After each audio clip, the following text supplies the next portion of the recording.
Here. Tabit, Here. and Olson. Here. At this time, I'd ask you to join us with the Pledge of Allegiance.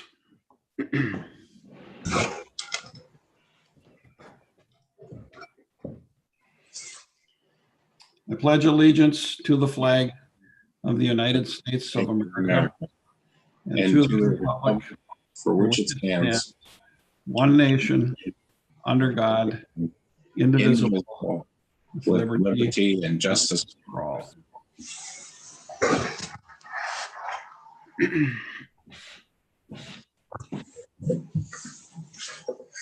Okay, thank you. City Administrator, any additions or changes to the agenda? There are none. Any public comments? We've received none. Okay. We'll move on to the consent agenda. The following items are considered non-controversial by staff and are recommended to be read and passed in one motion. Any council person, staff, citizen, or meeting attendee can request one or more items be pulled from the consent agenda, and the item will be pulled and addressed immediately after the passage of the consent agenda. Otherwise, the following items will be passed in one motion. A, approve the city council work session minutes from November 17th, 2020. B, approve city council minutes from November 17th, 2020. C, approve city council special minutes from November 23rd, 2020. D, approve the payment of bills and finance report. E, approve naming the new trail on Oakwood Drive as the Leech Lake River Road. F, approve community entrance bench and kiosk locations. G, approve conversion. We'll get it. I need that cataract surgery too. Of unused vacation hours to deferred compensation for all eligible department heads. H, approve amendment to section 65 of the personnel policy.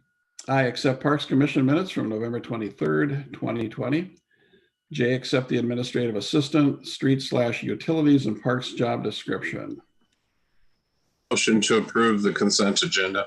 Motion by Cross, Your Honor, I'd like to offer a friendly amendment, and that would be to strike the word river out of the Leech Lake Road naming, so it just says Leech Lake Road. okay. So the proposal said Leech Lake Road Trail. Correct. Okay. Wait.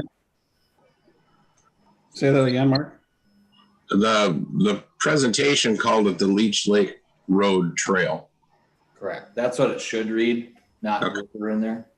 I'll make that amendment Thank to you. the motion. Okay, I'll second. okay. We have a second by Todd. Any further discussion on the consent agenda? And roll call. Cross, Aye. Holman, Aye. Lucio, Aye. Tabit, Aye. Olson. Aye. And we have, we're done there. Number 8, other business, approved memorandum of understanding between the Minnesota Department of Military Affairs, Camp Ripley, and the city of Baxter. Thank you, Mayor, City Council. This is a request for a memorandum of understanding. As the mayor mentioned, the request is specifically to allow the Department of Military Affairs and more specifically Camp Ripley and the city to be able to partner on projects that relate to the new Southwest Baxter open space property that includes approximately 880 acres. The intent of the MOU is to allow that partnership to really be related to resource management items, and it creates a unique opportunity for the city and the DMA to partner once again for common goals. The intent of the MOU is to allow projects when those goals align, and so there's no pre-stated commitments. The agreement doesn't specifically outline specific tasks that are envisioned, all under the spirit of resource management related to the land in Southwest Baxter. There's no requirement or obligation of either party to obligate funds, although there is recognition of a general spirit and intent for the two organizations to work together for unique opportunities to further the partnership related to this land in the future. And with that, I think I'll stop and pass this over to, if there's no questions for me from the mayor and council, pass this over to Josh Pennington, the Camp Ripley environmental supervisor, who is happy to answer any questions that the city council has as well.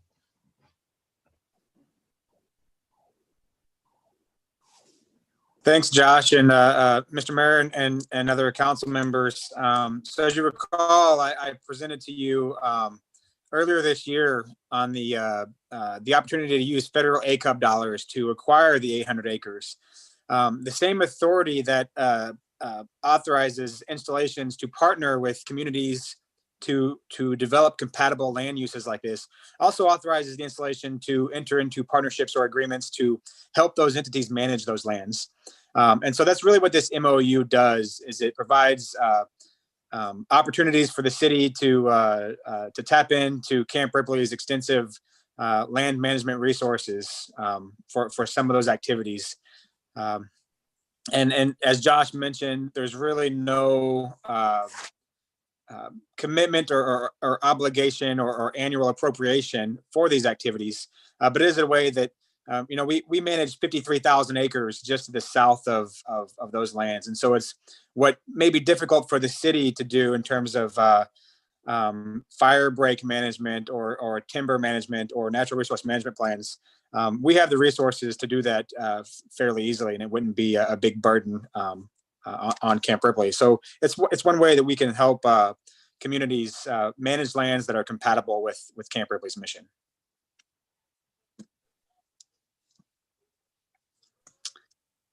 With that, I'd be happy to answer any questions or Any questions of Josh, Camp Ripley? I thought it was really well written. It's very, very complete and very thorough. And I think everybody understands who does what. And it just seems to me like a win-win, certainly from our standpoint. That was one of, I know, my personal concerns, is we're going to end up with a lot of land, and how are we going to manage it? It requires more resources that in a lot of cases we don't have. And so this, I think, and you had mentioned it, Josh, before, that this might be a possibility. And so to see it now, it's a little bit more reassuring to know that we have a partner that can help us with some of those concerns. Anybody else got anything? Todd. Your Honor, Josh Pennington, I think I've kind of heard in conversation of one other military installation is at Blanding in Florida that does this MOU work. Is this unique? And I'm thinking that it is, because I haven't heard of many others where this type of city and the installation working together cooperatively. Are you aware of many, or just that other one in Florida? I'm only familiar with one other National Guard installation, and that's Camp Blanding, Florida. And they have a somewhat different arrangement. They're actually managing 4,000 acres outside of the installation, and they're moving federally endangered gopher tortoises off the installation onto those lands. So it's a little bit different. We're not going to be moving any endangered turtles or anything onto these lands or anything to that nature. But each one of those agreements is unique. I think there must have been a demand there for the Sykes Act to be amended. It was amended in 2017 to offer these installations this ability to partner with communities or other agencies. So I assume there's a further demand out there, maybe on the larger federal level with active duty installations that I'm not familiar with, but I'm only familiar with the one National Guard site. Thank you. Yeah. Thanks. Anybody else? All right. See you none. I got a question. I'm sorry. All right, I was just going to jump in. I didn't have a question or anything. I just wanted to thank both Josh Doty and Josh Pennington and everyone else who was involved in making this agreement, just for the work you obviously put in, as these things don't just happen, especially when you're dealing with entities the size of Camp Ripley and trying to align all of these objectives. So thanks for putting in that work. I'm looking forward to seeing positive things come out of this. Yeah. All right, if there's nothing else, then I would look for a motion to approve the memorandum. Connie, I'll make a motion to approve the memorandum. Motion by Licio, Second. second by Cross. Any further discussion? Seeing none, roll call. Cross, Aye. Holman, Yes. Licio, Yes, Tabit, Yes. Olson. Yes. Okay, thanks, Josh, for being here too. Council comments, we'll start out with Licio, Mrs. Licio. I guess at the top of my list, I was really encouraged speaking to local businesses on how busy they were this past weekend. And I think it's so critical and important and gratifying that we continue to support our local businesses. And especially I'm intrigued by the cuisine cache that's available through the chamber. And I know there's some Baxter establishments on that list as well. So it's just gratifying to hear and see and be a part of the support. So I encourage that. Okay, Councilmember Tabit.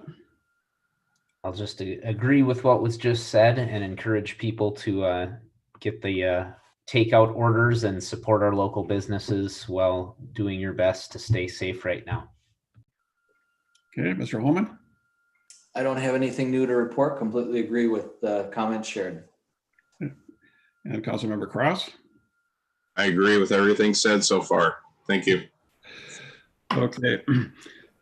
Just had a thought here. We're just talking about land, which was an addition to our parks. And this morning I belong to the Baxter Kiwanis Club, and we meet on Tuesday mornings at some ungodly hour of the day. But anyway, one of the comments shared was by a gal who was complimenting the city. And she said, you know, my husband and I and another couple, we packed a lunch and we walked down that trail to the Mississippi River, and we had a picnic down there at the picnic table. And she said we'd heard about it, but we'd never really seen it or experienced it.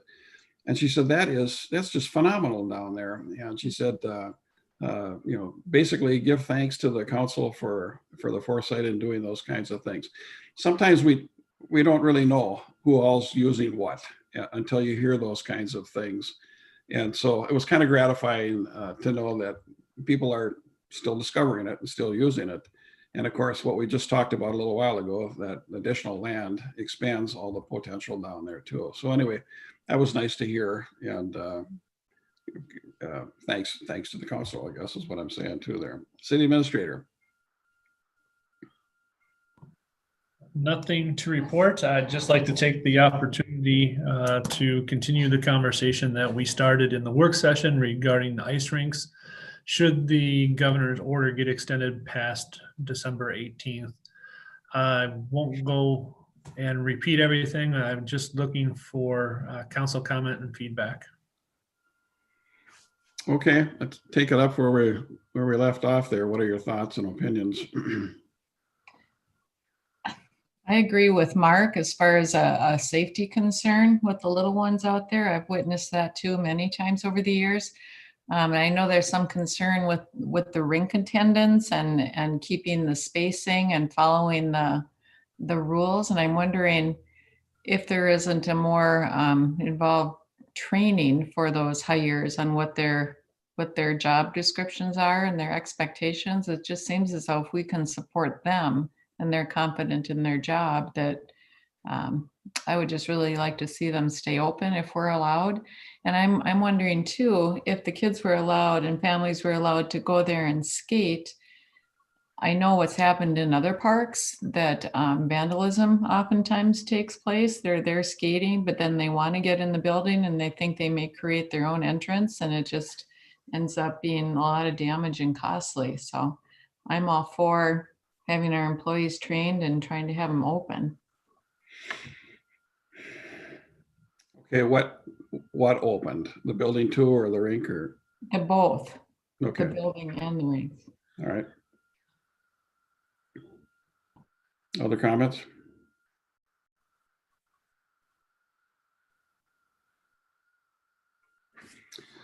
I think, Yeah. just my 10 cents is that I think, that building and the close contact piece is gonna be a sticking point.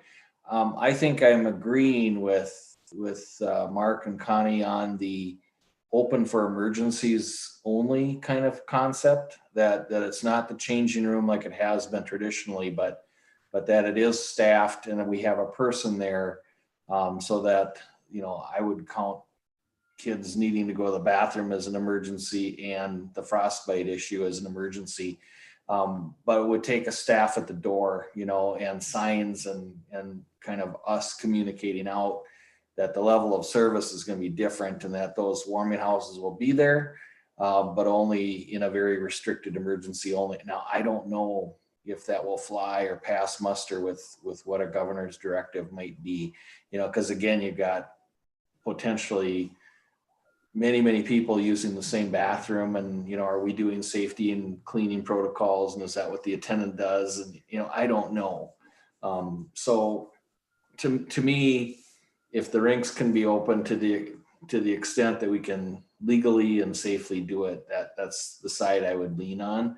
But I certainly don't think it would be historically like we've done, where everybody can change skates and clothes and all that in the warming house. Anybody else? I think that, we all feel like, when it looked like we might have to shut down, even the skating rinks, I thought, oh my word, how are we going to pull that off? That it was bad enough all summer, and now winter comes, and they're not going to be able to skate. That's going to just not go over at all. So, how could we do it? And what did the governor really mean? And so then if we do have the building open generically, it could be packed at different times, which I think we would probably agree that would not be a good scenario. And Todd's point too about the bathroom and whatnot. And even if you do it for emergency purposes only, well, once everybody's cold, it'll be an emergency, and they'll all want to be in there. And then you're going to have this poor rink attendant that's going to have to make those determinations, what is or what isn't. Now, the flip of that is, if kids are out there skating for 2-3 hours with no bathrooms, what might happen there too. A lot of yellow snow.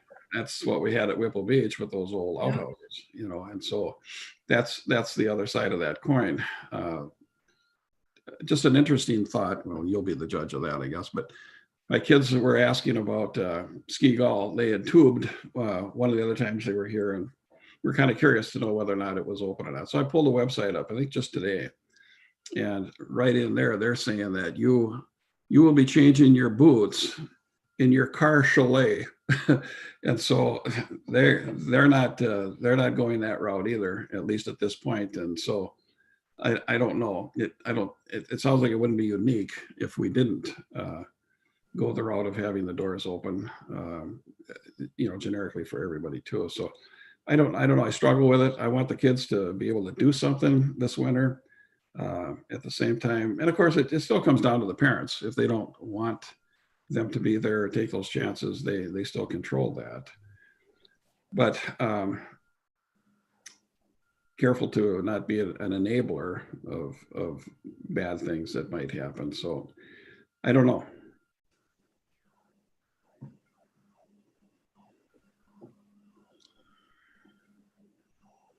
Brad's got to. He's got to know what to do here. No, I think I read the consensus as try and provide the warming house for emergency purposes only. We'll look and continue to monitor what communication comes from the state as to any perceived changes. As I noted in the memo, we're going to start flooding the rinks this weekend.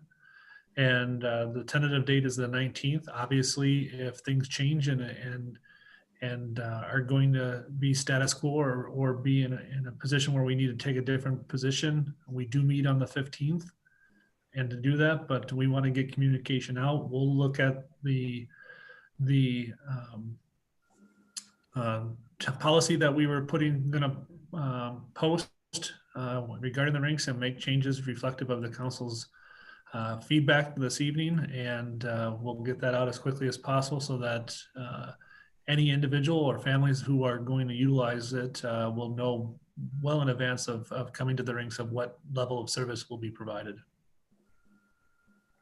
Just a informational question. So do we, if the rink closes at 10 or whatever the number is, we shut the lights off? We do. Okay. Okay. That is one of the responsibilities of the tenant at the time of closing. Yeah. Well, I think that those are good suggestions, and you've heard what we had to say, and then meld that together with what may come down the pike and then get back to us, I guess. Thanks for everybody's thoughts and comments. Appreciate it. City Attorney? No report. Okay. Seeing nothing else, then we look for a motion to adjourn, I guess. So moved. Motion by Cross, Second. second by Tabbitt. Roll call. Cross, Aye. Holman, Yes. Licio, Yes. Tabbitt, Yes. Olson. Yes. Thanks, everybody. Have a great week. Stay well. Happy birthday, Brad. Thanks, everybody. Appreciate it. Our gift to you is not singing.